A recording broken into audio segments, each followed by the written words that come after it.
بسم الله الرحمن الرحیم. لا یکلف الله نفسا الا وسعها. صدق الله العظیم. درنو پتمنو خویندو ورونو، السلام علیکم و رحمت الله و برکاته.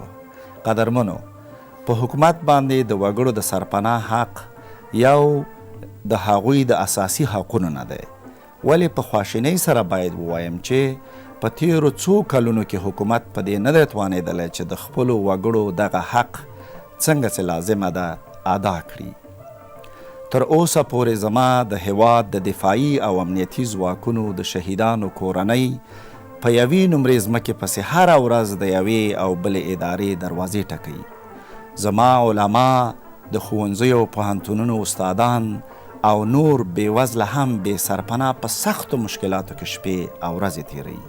دا په داسې حال کې ده چې په زرګونو نمرې د حکومت د ځینې چارواکو لخوا د شهیدانو، معلولینو، استادانو، افسرانو او نورو په نوم د زورواکو او غاصبینو سره د جوړجاړي له لارې د مستحقو پر ځای په خپلو کې ویشل شوي دي. سربیره پر دې زرګونه جریبه دولتي ځمکې د غاصبینو لخوا نیول شوي او په خلکو د داسې یو سند پر اساس چې د شخص ذمهوار یم او د حکومت نه یم په غیر قانوني ډول خرڅې کړي دي. د ولسمشر په ځانګړې لارښوونه دا زموږ لومړیتوب دی چې ټولو اړمنو کورنیو ته سرپناه برابره کړو.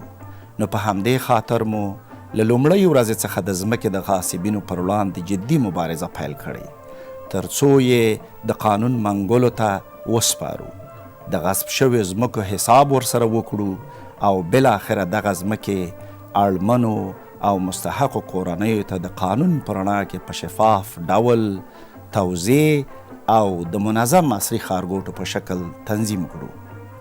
نو په دې اساس پر ټولو پتمنو خویندو ورونو غږ کوم چې د غاصبینو پر وړاندې په دې مبارزه کې را سره د تل په څیر ملاتړ وکړي او که ستاسو په سیمو کې چیرته کوم غاصب وي د هغې په اړوند را سره زر تر زره معلومات شریک کړئ تر څو یې د عدالت میز ته راکش او د کړو اعمالو په سزا یې ورسو او ننګرهار د علم، ادب او شملو خاوره له غاصبینو څخه پاکه کړو.